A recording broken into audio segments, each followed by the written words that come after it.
Hai sobat sekalian, salam dalam kasih dan sukacita dari Yesus Kristus untuk kita semua. Bagaimana kabar kalian hari ini? Kiranya kalian semua dalam keadaan sehat dan dalam perlindungan Tuhan Yesus senantiasa.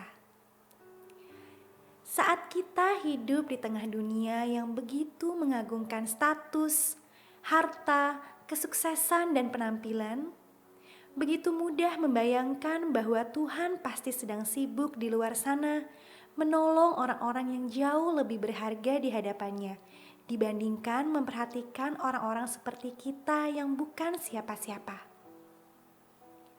Yap, betul sekali. Sangat mudah bagi kita untuk berkesimpulan bahwa Tuhan sama saja seperti orang-orang lain pada umumnya, yang hanya peduli pada orang-orang dengan status penting di masyarakat. Tidak mungkin dia mau ambil pusing dengan orang-orang biasa seperti kita.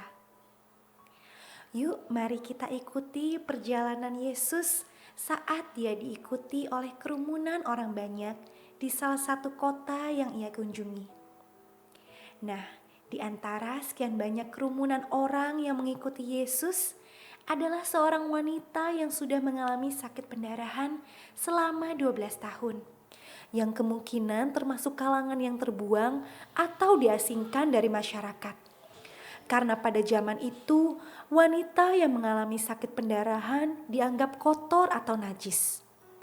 Namanya pun kita tidak pernah tahu, yang mengindikasikan bahwa kemungkinan besar wanita ini bukanlah orang penting dalam masyarakat.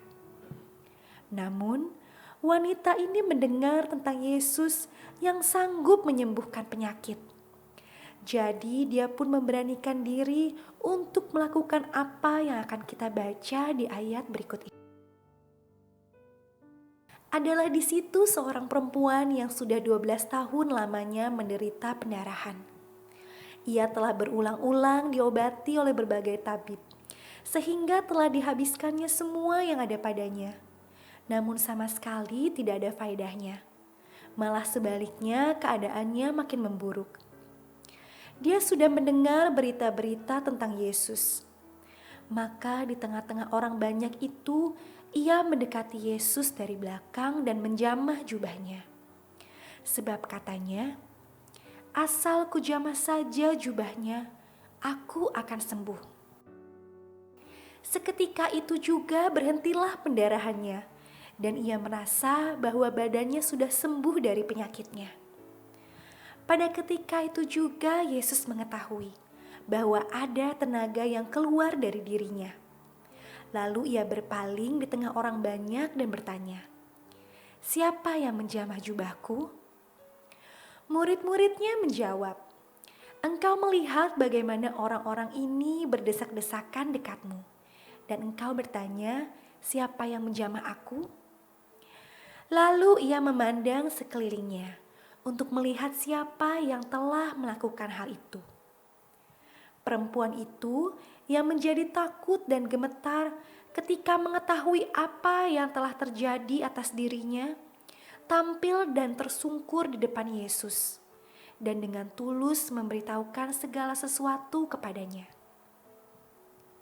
Maka katanya kepada perempuan itu, "Hai anakku, imanmu telah menyelamatkan engkau. Pergilah dengan selamat dan sembuhlah dari penyakitmu." Markus pasal 5 ayat 25 sampai 34. Mari kita renungkan. Wanita ini meletakkan imannya pada kuasa Tuhan, terlepas dari statusnya di mata dunia. Jangan pernah berpikir bahwa Tuhan Yesus tidak peduli dengan kita, bahwa Ia begitu sibuk mengurusi orang-orang lain yang lebih penting di luar sana ketimbang kita yang bukan siapa-siapa. Apa yang membuat Tuhan terkesan bukanlah status atau kekayaan yang kita miliki, namun iman. Iman kita yang bersandar penuh kepadanya. Ingatlah, Tuhan Yesus selalu mengasihimu. Tidak ada satu hal pun, siapapun, keadaan apapun, termasuk dosamu yang terkelam sekalipun, yang dapat memisahkanmu dari kasih-Nya. Tangannya selalu terbuka untuk menyambutmu dan memelukmu dengan kasih-Nya. Kekuatan dan pertolongannya dalam hidup kita tidak pernah terlambat. Janganlah takut dan janganlah gentar. Sebab rancangannya akan hidupmu adalah rancangan penuh harapan dan damai sejahtera. Amin. Mari kita berdoa. Tuhan Yesus, kami bersyukur atas kasih, kesetiaan, dan kebaikan-Mu dalam hidup kami. Kami bersyukur karena mempunyai Tuhan yang begitu peduli akan masa depan kami. Mampukan kami untuk menjalani hidup kami hari lepas hari sesuai kehendak-Mu. Dan ajar kami untuk senantiasa menaruh iman dan pengharapan kami hanya kepadamu. Karena kami tahu janji setiap penyertaan-Mu selalu menyertai kami. Dan pertolongan-Mu tidak pernah terlambat dalam hidup kami. Di dalam nama Tuhan Yesus Kristus, Tuhan dan Juru Selamat kami yang hidup, kami sudah berdoa dan bersyukur. Amin.